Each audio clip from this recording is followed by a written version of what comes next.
Hey, what is going on, everybody? Boilon here, and I hope that you're all having a great weekend here on what's going to be Sunday.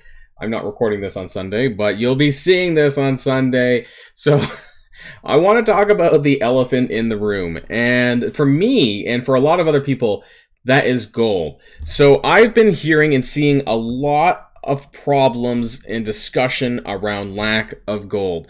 Now, as you can see, I have about 2 million gold. And yes, I do have about 20 gold orbs saved up because there's an event coming with the Cosmo event, and we'll talk about that because that's going to be Monday's video. But I want to talk about why this is a bigger problem than ever before. I want to go over some of these Reddit posts because I feel that the concerns are very valid, and I want to let you guys know what I'm doing and how I'm basically sinking. I'm drowning. I'm literally drowning because I don't know what to do. I don't know, how to use my... For once, I normally am really good at this stuff, but even I can't seem to really keep myself above a certain number of gold. Normally I would have a fair bit, but I do not. But anyways, we'll talk about that. So if you're ready to go, let's boil this down.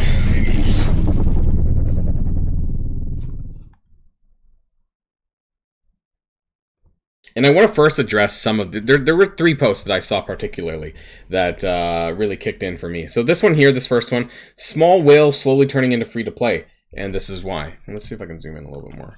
I've been playing since Silver Surfer. Also, thank you, Thor AKG. I've been playing since Silver Surfer Kestrel release days. I make an okay amount of money, so I'm not scared to spend on stuff I enjoy. Ever since I started, there's been a few characters that I've skipped buying. And I've been buying resource packs. Well, I don't do that, but it's okay. I've had fun, so it felt worth it. And I always felt like the money I spent on characters got me some good value in the game. This changed in 2023. I would say it was like the end of 2022, but that's okay. The amount of gold needed to keep up on new teams is not something you can achieve free to play. I'm not even talking about level 95, but level 85 to 90. And this is right. So now where we sit in our meta, you basically need to take characters at least to 85. That's gear tier 16. And I think that's pretty much a bare minimum for any ender game content, such as Incursion Raid. That's like a bare minimum. Some of them actually do require up to 90 to 95, depending on what your star levels are. You don't need the gear tiers, but you do need the levels for the stats. And on top of that, characters have got more expensive. So not only do I have to spend more money to unlock characters early, but I also have to spend more money on awful gold and training material offers to even be able to upgrade and use the most expensive characters. Now, I just want to make it very clear as well. Half the reason is just because the majority of these people don't have the gold to why buy them. There's 0 point in buying characters if you can't upgrade them. It feels bad, and it's why do it, right? And so that's where a lot of people sit, and what a lot of people have told me as well. Effectively, it feels like the price of new characters has more than doubled, and it's just not worth it. I'll gladly take slower, low stars unlocked than pay these huge amounts of money to just feel like I barely have enough. And that's fine, because free to play, we do get anywhere from a 3 to a 4 star on the character, usually a 3 star, and then over time we have the strike passes, the passes, and we have random events that maybe chuck out shards as well. So you'll probably get to a 4 star within the first 2 months, and that's, I would say, largely viable for most content, especially in the PvE realm. I still buy the good deals, aka $5, $10, and so this is very... I hear this a lot. Second post, more gold scopely, please. This amount of gold is not enough, even for a character. Stop your stupid ideas, relax, and let the players have a little fun. Now, I just want to be very clear. It's roughly around 20 million gold, 20-ish, I forget the exact number, to get a character to level 95. I think it might be 22, including upgrades and all of that. Now, to get to 85, it's roughly around 15-ish million gold. So, and your monthly income is in the realm of 60 to 65 million gold. That's on average, not including other events. And I've shown these spreadsheets before, and so what that really means is largely if you want to take a character to level 90, you have probably about 3 characters worth of gold income, and we'll touch on that a little bit later because that's going to be really important when we talk about teams coming out and how fast they're being whipped out. And in this third post, gold shortage and why we choose not to spend. Very similar to the first one, really. And actually, I didn't open this up. What is this? Trying to take Gwenpool to level 94. but you can't because you have the training materials. Actually, I don't have a training material problem anymore, so that's kind of funny. It's definitely in the gold, and we'll talk about why it is as well.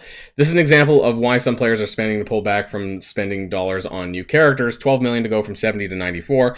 For all of you people that would say that you don't have to take this character to level 94, even if I choose to go to level 85. So I think a lot of us have agreed now that 85 gear tier 16, at least for endgame players and more, people who are keeping up with the game as it releases, that is pretty much the new gear tier 14. 1475 has now become 1685 in terms of character investment. And that 1685 is, like I said, roughly around 15 million gil. Oh my god, I do this sometimes. I've been playing a lot of Final Fantasy, so gold, 15 million gold is what you need for this kind of range here. So yeah, hoarding gold orbs to advance in events doesn't help either. And this is a side problem, I guess. And what I would say about this is that if you really need the gold and you're desperate, don't, if you're sitting on 60 plus gold orbs, you're probably going to need to open some of them. And that's what I do if I'm super desperate. If I'm literally like under 1 million gold, I will open some gold orbs. So that's not the huge issue here. What is the issue is the supply store now. So I've touched on this before, right? And we're going to talk about the characters some more, but it's the supply store that's crunching people more and more. Now you can see in my supply store, what am I going to buy? What am I thinking of buying? So, in terms of G18 minis, I'm selectively buying Mystic and Tech. That's skill, so I'm not buying that. Mystic and Tech. I've been buying Mystic and Tech G18s. 2 out of 5 origins. Why? Because if I buy literally everything that I see, I am going to run out of gold fast, and I won't have any gold to level up characters. Now, I do not buy G17 minis, and I highly recommend not doing this, because if you're doing G18s at all and uniques, which I am going to be buying that's 125k, that's not so bad. It will stack up, though, with everything else. If I were to buy this entire row, that's 625k in one refresh. We get 3 of these per day. So that's just absolutely crazy. Like, I can't keep up with that. Hypothetically, if I bought this top row every single time, it would be like 1.8 million gold, which is basically on par or as much as you get per day. Pretty much. And then that would leave me no gold for anything else, whether that's character leveling or whatever. Well, mostly character leveling. And I don't touch anything else. No origin gear. I don't buy G17 minis, though, and I highly recommend against that. I don't buy G16 minis. So the only thing is just occasional uniques, the ones that I do need, and occasional G18s. That's it. And not even all of them, because I can't afford to buy all of them. So that's a huge problem.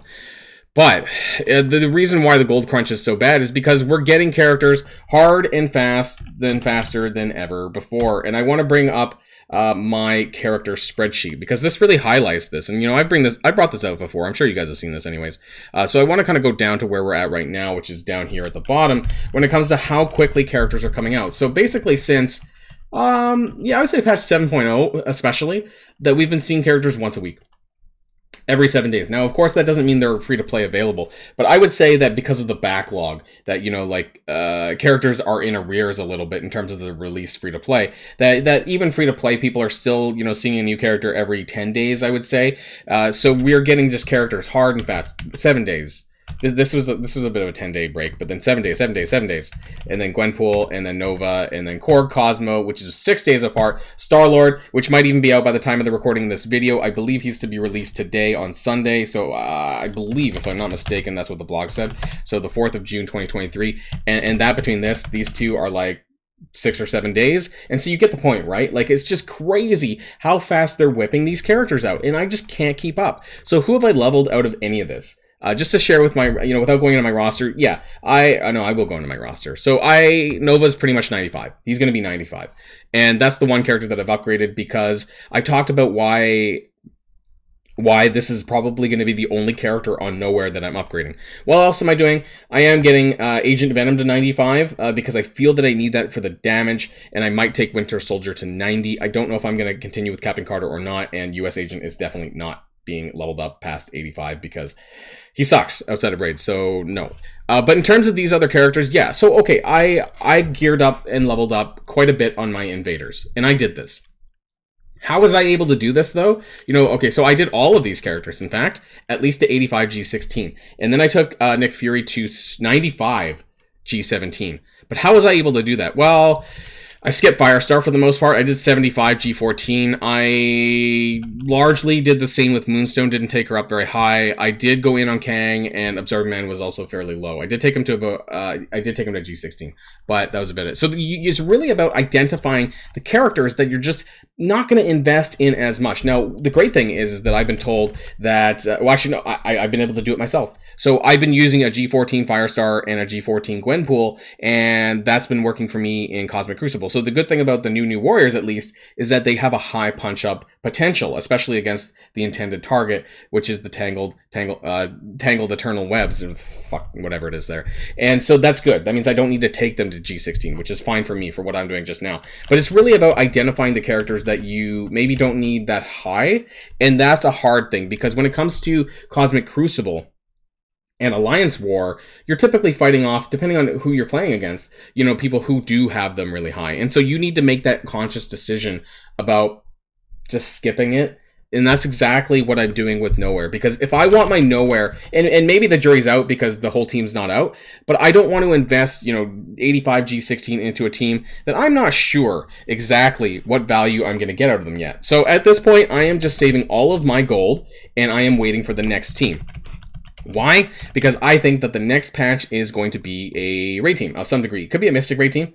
Hell, they could just do a tech team early. Regardless, you know, it's going to be a team that I'm going to need at a bare minimum at 85 G16 for all of my characters, right? And so that's just a given, I think, at this point. Why can't I click on my thing over here? So I did this with Invaders, and that was the last team that I built up to a significant degree, which was 1.08 million, I think, combined. And this is kind of the expectation that I'm going to have for any future raid team. And so I need to make sure that I have, this was a lot of resources. I dumped a good 15 million per character at least, if not a little bit more, because Bucky's 94 and Nick Fury's 95. So I would say, all in all, I spent about 80 million gold. Oh, I was just about to say that again. 80 million gold over the course of a month and a bit. How did I have that? Because I saved some from before, and now that's hurt me here. So what that means is that I basically have to skip every other team if I am to get this level of investment free to play with my gold. And the problem is, of course, that people aren't, and it's not just the free to play position, it's really the light spenders and the medium spenders as well that are getting hit by this, because they don't have the gold to invest in these new characters either. So why bother? Right? They haven't touched gold income in a long time. Things like the gold orbs and, like, frankly, maybe even the blitz orbs would need additional ways. Yes, I could spend some of my blitz orbs to get a little bit more gold. Maybe I'm just hoping that they're going to up the cash on some of these things to give us more gold. I don't know. But there hasn't been a noticeable improvement since the level 90 cap increase from 90 to 95 to justify any, you know, it's just, our gold income per month does not match what we need. That much is simple. They did actually add, I'm pretty sure, a little bit in Alliance War. And I wanted to just jump right into this a little bit. It wasn't significant, but if I'm not mistaken, this was increased more recently a little bit. But I don't feel it. I think at the same time when they added blue ISO 4 and 5, and I think it's, nope, not in there. Where is it again? I always forget in the league infos, right? In the rewards. So in terms of the win and loss, like, they did bump this up a little bit. If I'm not mistaken, for where I'm at, it would be like 500 something K win and like 300K something loss. So, okay, they added an extra 300K-ish per week, and then that would be about 1.2 million gold per month. That's like nothing. That's like one character level in the 90 plus range, and it's just not enough. So while I'm happy that they added some of these things, it's just the gold really needs to be addressed. And I'm actually concerned, and I'm going to end this here, that I'm really concerned that the lack of gold income is, I know people are going to be laughing when I say this, it is going to kill the game. Because people are dropping out because they feel that they can't do anything. They can't make any meaningful upgrades. 1.5 million gold a day is equivalent to like 1.5 character levels, and it's slow progression. And that's not even taking into account the kind of stuff that you're doing here. So back to this example here. Let's say that you are spending 625K, just for sheer curiosity, 625K per refresh. Just let's say, times it by 3 refreshes, if you're getting that in, times 30. That's 56 million gold that you're spending on this shit per month, you know, that you're not spending on characters. Now you get, let's just even be generous, 70 million gold, right? I don't even know why I need to do this math. Anyways, 56,255, blah, blah, blah. This is one character per month. If you're doing this stuff in the supply store, you could get one character per month to level 85 G16. It's just the imbalance is crazier than it's ever been at any point in Marvel Strike Force, and they need to take a look at that. And obviously what that means is they want you to spend. No brainer, right? Like they want you, I don't know where they are, but if, there's probably gold offers somewhere. There must be. Like this one here, 2 purchases left, and maybe that's what they want. They're trying to gouge you even more, but people are leaving the game over this, and this is a big problem. Like they need to balance it a bit better. It can't be so imbalanced that people just give up and walk away, but I feel like that's actually not far from where we are. People are already walking away from other reasons of the game, for other reasons, such as the Nova debacle, such as like every time that Scopely shits the bed on a lot of issues, and gold is just another one of those things that people are like, you know what, this isn't worth it, and people are walking away. But hey, let me know in the comments down below how you've been doing in gold. Are you surviving? Because if you are, please let me know what your strategy is. I would love to know, because I'm someone who used to be very, very good at this kind of stuff, and for some reason, I am just not surviving very well these days. But hey, maybe I'm doing it wrong. That's the end of this video, everyone, and until next time, stay safe and healthy, and I'll see you all later. Boilon signing out.